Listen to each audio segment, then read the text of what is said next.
Terence Crawford, the new undisputed welterweight champion of the world, 2 times, baby, 2 times.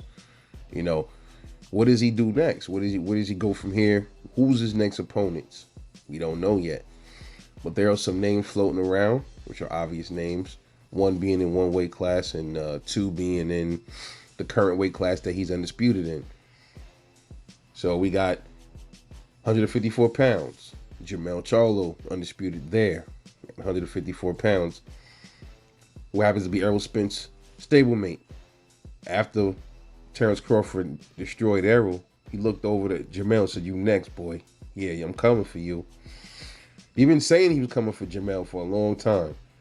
According to Terence Crawford, he even said that it's in the contract for him to fight Charlo. I don't know how that works. If Charlo agreed to, okay, once he fight Errol, if he decides to go to the rematch, cool. And then after the rematch, I'll be waiting for him. I don't know. If that was a stipulation for him to get the Canelo fight, like, yo, bro, in order for you to get the Canelo fight, you're going to have to be ready to line it up with Bud as well. Shit like that. I don't know what's going on. We'll see how that happens and unfolds. But Jamel Charlo is one on Terence Crawford's hit list, man. And then you go down to 147, you got two dudes there. The only worthy opponents there is Keith Thurman and Jerron Boots Ennis. And there's a little bit of chatter about a Keith Thurman. Keith Thurman is even calling out Bud now. We're going to get on that, dude. We're going to get on that a little bit later in another video. But you also got Boots. And Boots been calling out Bud right now. Well, he hasn't been as vocal about Bud as he has been about Spence. Because Spence got all the belts. Had all of the belts. Now, Crawford is the man. He's the king of the division. He's the head honcho. So he has all the straps. After the fight with Errol Spence, Boots said he wants next. All right. And people have been telling him, okay, cool. So are you ready for that? So here's how I think. I'm going to be honest, man. Nobody beats the Bud, bro. Nobody beats the Bud right now. And I don't know from what weight class on down. I would maybe say from maybe 160 down. I don't really see anybody beating Terence Crawford right now, man. There might be some dudes coming up that would be able to wash him when if he stuck around a little longer, he would lose eventually. He started aging out and getting older, and maybe he would lose to, maybe he'll lose. Eventually it'll happen. But he's probably not gonna stay around that long for that to happen. He gets a little older, it's time to hang up the gloves, Terence Crawford hasn't taken any significant damage in his career, so I wouldn't be surprised if he said, "Hey, look, I want to stay around boxing for another 3-4 years." He's in there looking as sharp as these young dudes. It'll be amazing to watch. I mean, if Foreman could come back and beat somebody at 45 years old, Terence Crawford could definitely still wash a lot of these young boys. I keep telling y'all, George Foreman was always an inspiration for me. And he should be an inspiration for dudes that want to start boxing late. Or not even that. Or dudes that was boxers and they want to come back and compete. If you got the drive and the willpower, anything is possible. Okay? But just saying, Jamel Charlo would be a harder fight maybe for Errol Spence. Harder for Bud over in Errol Spence. But not for too long. He would figure out Jamel too. And him knocking out Jamel, I don't know. Jamel hasn't taken that much damage like Errol Spence, so that's a higher weight class. We will have to see how Bud's power translated up there to 154. I assume the dude is probably going to be just as strong as he is at 154 than he is at welterweight. So he had definitely hurt Jamel in that fight. Jamel, his defense is questionable as well. He doesn't have the footwork. He's another one that's robotic. He got good power, but like I said, Bud will tell you, I've seen it all.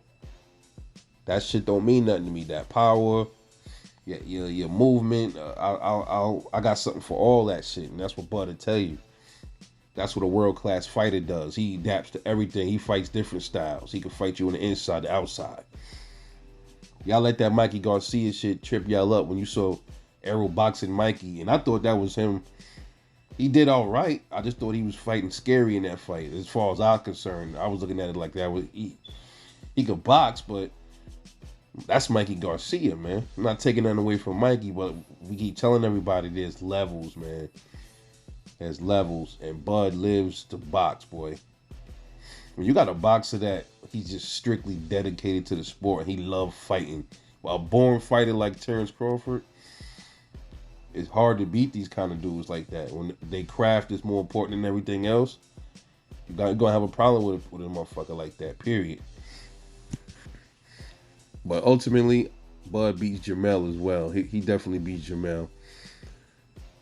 Keith Thurman, uh, Keith Thurman would have put up more of a fight than Errol Spence did. And, now you can kind of like question, would Keith Thurman had beat Errol Spence up like that? I mean, Keith Thurman is much more seasoned, in my opinion, than Errol. Moves better. He got good power. But I think Bud knows, okay, I can chop up Keith Thurman to the body. And I can hurt him to the body and probably stop him. That's probably what will happen in that fight. That fight is probably way too predictable. But Keith Thurman still gives a good one to puts up a better fight against Terence Crawford because he's a way better mover than Errol Spence, and he has a higher IQ than Errol Spence. So I can definitely see Keith Thurman give Bud a good one for maybe a good 5 rounds before Bud decides to put the gas on and probably take him apart to the body for the stoppage. Then you got Jaron Boots Ennis, the one that's everybody says the phenom of the welterweight division. And I agree. There's not anyone at the welterweight division right now that's going to see Jaron Boots Ennis, in my opinion. Keith Thurman will give him a good one until it's not good anymore. But there's a chance Keith Thurman could school Jaron Ennis as well to the win. You never know. He's just that seasoned. All right. Now, Jaron Ennis, people have been saying he hasn't fought any real world class competition, which is not really. I don't think all of that is their fault. It's his fault. He fought who he had to fight, right? Nonetheless, he still needs to fight somebody that's much seasoned. We saw him kind of struggle against Chukasan, and there's dudes that's in the higher, that's up there like Keith Thurman that moves much just as good as Chukasan, but he got power, and he has a better IQ, arguably. So I think Boots would probably struggle a little bit against Thurman before he figures out Thurman to the body and probably stops him somewhere late. It's no slight to Keith Thurman, man. Thurman is a world-class fighter, but that midsection is really soft, man.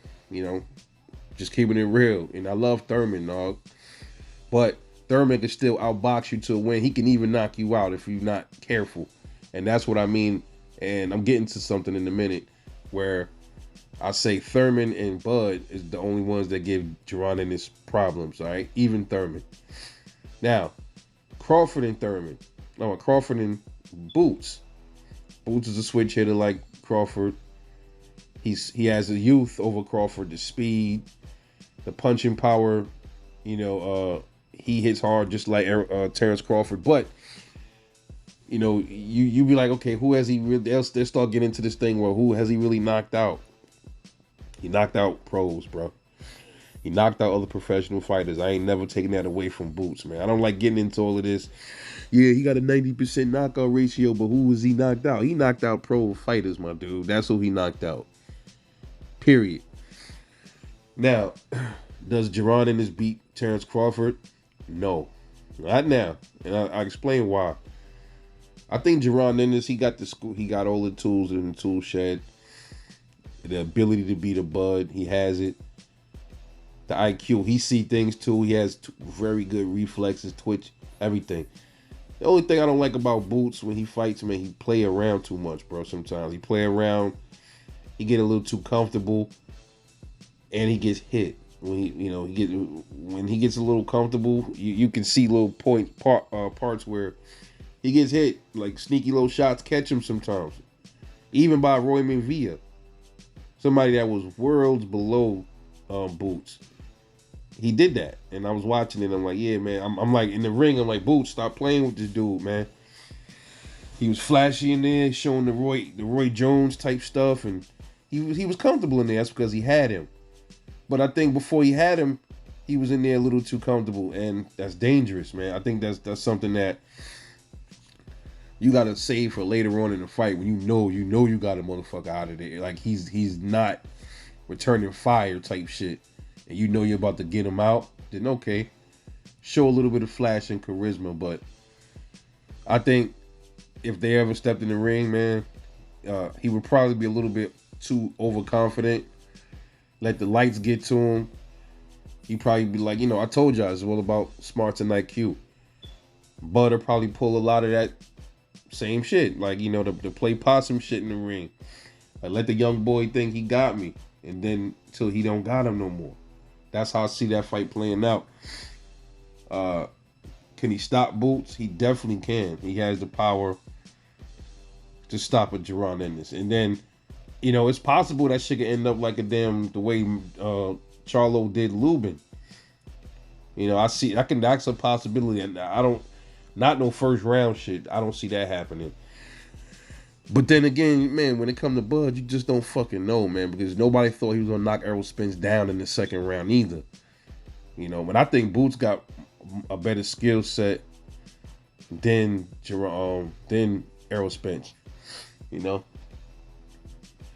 But hey, this is just opinion, man. I'm just saying, Boots plays around a little bit. He's still young. He still has that immatureness to him. Sometimes I'll be seeing in the ring, but you can't play around like that against Terence Crawford. Just my opinion. It ain't no hate to Boots. Boots is one of my favorite fighters. I'm just saying. He get in the ring with like a Thurman or, there's not many people for him to fight, man. And we'll definitely see where he at against a Thurman or something like that. But right now, nobody from 160 down, I don't think is seeing Terence Crawford, man. I don't know about 168 and all those weight classes like that.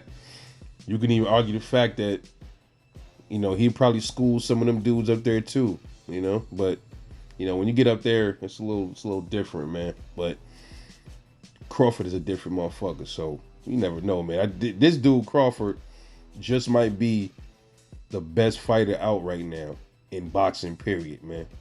Just saying. But anyway, let me know what y'all think, man. I personally think right now, currently, nobody beats the Bud, man. Trouble like boxing. I'll catch y'all later. And I'm off this.